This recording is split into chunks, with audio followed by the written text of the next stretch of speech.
रेखा जी खड़ी खड़ी उस कार को जाते हुए देख रही थी जिसमें उनकी बेटी रोती हुई चली गई थी, कभी लौट कर ना आने के लिए। आंखों में आंसू भरकर अपने कमरे में आकर बैठ गई। सोचते हुए वो अतीत में चली गई, जब एक बार पहले भी इस घर में ऐसा ही हुआ था। उनके कानों में उनके सास के बोले शब्द गूंजने लगे, तूने मेरी बेटी का मायका आना बंद किया है, तेरी बेटी का भी मायका छूटेगा। रमाकांत जी का भरा पूरा परिवार था, पत्नी गीता और एक बेटा श्याम और बेटी कविता रमाकांत जी के रेलवे में नौकरी करते थे। उन्होंने दोनों बच्चों को अच्छी शिक्षा दिलाई और समय पर बच्चों की शादी कर दी।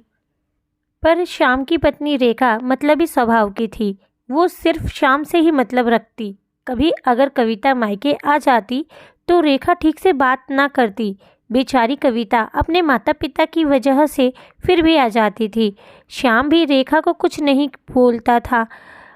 एक दिन रमाकांत जी को दिल का दौरा पड़ा और वो चल बसे।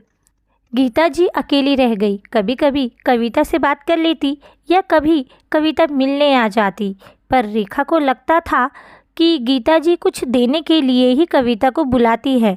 एक दिन अचानक कविता को कुछ पैसों की ज़रूरत पड़ गई तो गीता जी ने उसे पैसे दे दिए।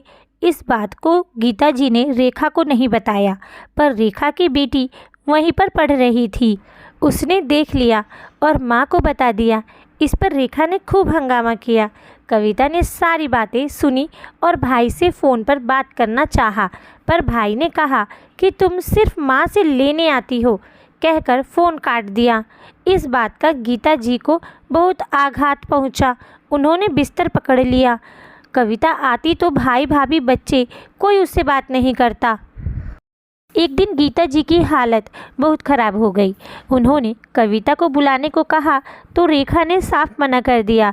उन्होंने बेटे से, पोती से, सबसे बहुत कहा, किसी ने उनकी ना सुनी। अंतिम समय तक वो कविता की राह देखती रही। हार कर उन्होंने दम तोड़ दिया, पर बेटे बहू को कह दिया, तूने मुझे रुलाया है, तुम भी रोओगे। कविता को उसकी दोस्त ने बताया तो वो दौड़ी आई, पर तब तक देर हो चुकी थी। उसके बाद तो रेखा ने उससे कोई मतलब ही ना रखा। अचानक किसी ने उनके कंधे पर हाथ रखा तो वो अतीत से वर्तमान में लौट गई। श्याम था।